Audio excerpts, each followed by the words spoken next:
अल्हम्दुलिल्लाहि रब्बिल आलमीन वस्सलातु वस्सलामु अला सय्यिदिल मुरसलीन व अला आलिहि व अस्हाबिहि अजमाइन। आज की इस तकरीब के साहिब सदर जनाब सरदार अमजद सदुदई साहब,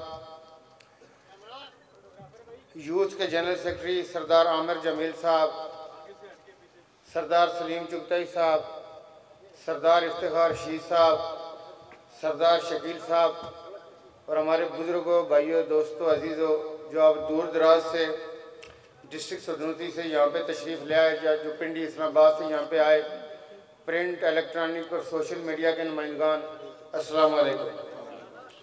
सबसे पहले मेरी गुजारिश ये है कि एक दफ़ा अगर आप लोग दुरूद इब्राहिम पढ़ लें। सरदार शकील साहब ने एक किसी बादशाह का वाक़या सुनाया तो मेरा भी दिल कर रहा है कि मैं उससे स्टार्ट करूं, चूँकि जब हम आगे चलेंगे तो उसकी एक रेलिवेंसी आपके साथ शेयर करता हूं। चूँकि बादशाह होते हैं जो चाहे सुबह शाम कानून साजी करते हैं और अपने इख्तियारात का इस्तेमाल करते हैं। तो किसी बादशाह ने एक दफ़ा ये आर्डर पास किया, वो देखना चाह रहा था कि मेरी कौम में कोई रती बची हुई है, गैरत, आमियत, कोई ऐसी चीज़ है इनमें। तो बादशाह ने ये कहा कि जो लोग सुबह शहर में दाखिल हों उनके सर पे एक जूता मारा जाए। तो बादशाह का आर्डर था, जूते लगने शुरू हो गए, लेकिन कोई ऑब्जेक्शन नहीं सामने आया। तो कहते हैं दिन गुजरते गए, महीने गुजरते गए, लोग जूते खाते, शहर में दाखिल होते और अपनी नॉर्मल लाइफ गुजारते।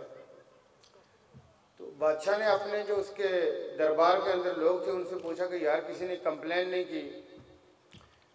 तो उन्होंने कहा जी कि उनकी रसाई शायद ना होता। बादशाह ने कहा जी हम किसी दिन सुबह उस गेट पे चलते हैं। तो बादशाह सलामत उस गेट के ऊपर आ गए जहाँ पे लोग दाखिल होते थे और उनको जूता पड़ता था। तो लोग आ जा रहे थे, जूता खा रहे थे। तो बादशाह सलामत ने लोगों से पूछा कि आप लोग ये बताएं कि आप लोग मुतमय्यन हैं? उन्होंने कहा जी कंप्लीट मुतमय्यन है, सिर्फ एक मसला है कि जूते मारने वाला एक है, हम ज्यादा हैं। तो अगर जूते मारने वालों की तादाद बढ़ा दी जाए तो हमें आसानी होगी, टाइम ज़ाया नहीं होगा। मैं आपके साथ इसलिए ये शेयर कर रहा हूँ कि आप माशाल्लाह वो लोग हैं जो मैंने उस दिन जब मैं 19 मार्च को आपके पास आया तो वो धरती जो सरदार सब्ज़ अली खान, सरदार मल्ली खान, ये मैंने 19 मार्च को भी ये कहा था कि रहती दुनिया तक हर कश्मीरी, हर पुंछ का रहने वाला ये फ़ख्र करेगा कि हम उस धरती के रहने वाले हैं, हम उस सरजमीन के रहने वाले हैं कि सरदार सब्ज़ अली खान और सरदार मल्ली खान ने उरियत को कंप्रोमाइज़ नहीं किया। इसको ज़रा चश्मे तसव्वुर में जाके देखिए। कहना, डायलॉग करना आसान है, जिंदा जब खाल उतरती है तो क्या होता है। हमें एक अगर निडल छुप जाए तो कितनी तकलीफ होती है। जब किसी को इंजेक्शन लगता है, एक निडल छुपती है तो कितनी तकलीफ होती है। आप उसको ज़रा चश्मे तसव्वुर में देखिए कि सरदार सब्ज़ अली खान, सरदार मल्ली खान की जब जिंदा खालें उतरी होंगी तो वो किस कर्ब से गुजरे होंगे, कितनी तकलीफ हुई होगी। लेकिन याद रखिए कि हमारे नबी पाक सल्लल्लाहु अलैहि वसल्लम के नवासा सैयदना इमाम हुसैन अलैहिस्सलाम, वो चाहते तो वो भी बड़ी आसाइश की ज़िंदगी गुजार सकते थे। जिस चीज़ को चैलेंज किया उन्होंने, उसमें बहुत सारे एलिमेंट है, मैं आज के इसमें नहीं जाऊंगा, फिर किसी वक्त बात करेंगे।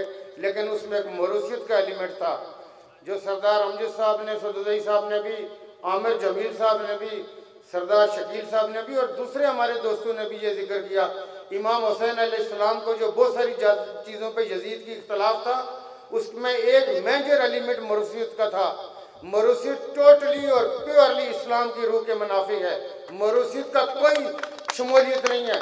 हाँ, ये बात ज़रूर है कि किसी बड़े आदमी का बेटा अगर अहल है, लेकिन उसके बारे में जमहूर ने फैसला करना है, उन लोगों ने फैसला करना है कि वो उनको रिप्रेजेंटेशन दे सकता है, उनका रिप्रेजेंटेटिव हो सकता है या नहीं हो सकता।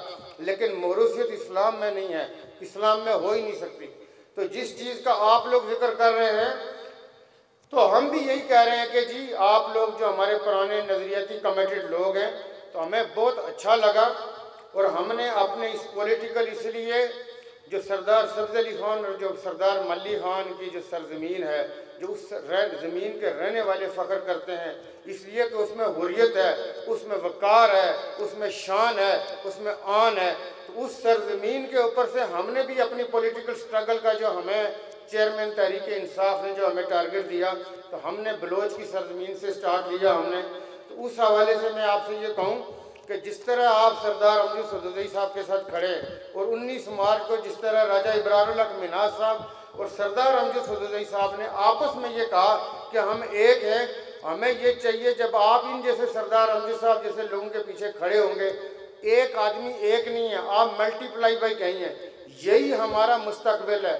आपने अपने मुस्तकबिल के साथ हम एक नाम सरदार अब्दुल गफूर आसी साहब, उन्होंने माशाल्लाह एक बात, उनका 40-42 साल कैरियर है, मेरे साथ अभी बैठे हुए बात कर रहे थे कि मैंने ज़िंदगी गुजार ली, मैंने क्या करना है, मैं इनको मौका देता हूं कि ये आगे बढ़े।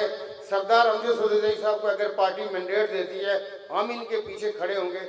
ये मेरी यहाँ बैठे हुए सरदार इसहाक साहब का यहाँ पे सरदार अमजद साहब ने अभी बताया, तो जिस तरह सरदार इसहाक साहब जैसे लोग कमिटेड हैं, हमें इसी तरह के सारे अपने बुजुर्ग कमिटेड चाहिए, हमें अपनी यूथ कमिटेड चाहिए, हमें अपने जो लड़के हैं वो हमें कमिटेड चाहिए, हमें अपनी माएँ बहनों से ये एक्सपेक्टेशन है कि वो हमें इसी तरह कमिटेड चाहिए, विजन वाले चाहिए। जिस तरह आसी साहब ये कह रहे हैं कि हमने इनके पीछे खड़े होना है, ये आपका मुस्तकबिल है।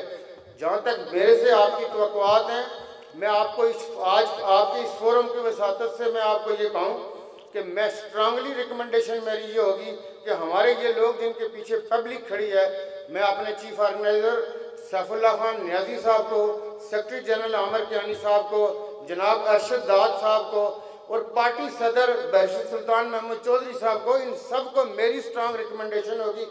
एक बात याद रखिएगा, मैं कभी अपने अल्फाज से फिरा नहीं करता हूँ, मैं अल्फाज की आन को, उसके तकद्दस को, उसके वक़ार को बड़ी अच्छी तरह से जानता हूँ। मैं अपनी ज़ुबान से फिर नहीं कर सकता, मैं अपनी जान दे सकता हूँ, लेकिन मैं अल्फाजों से फिरने वाला आदमी नहीं।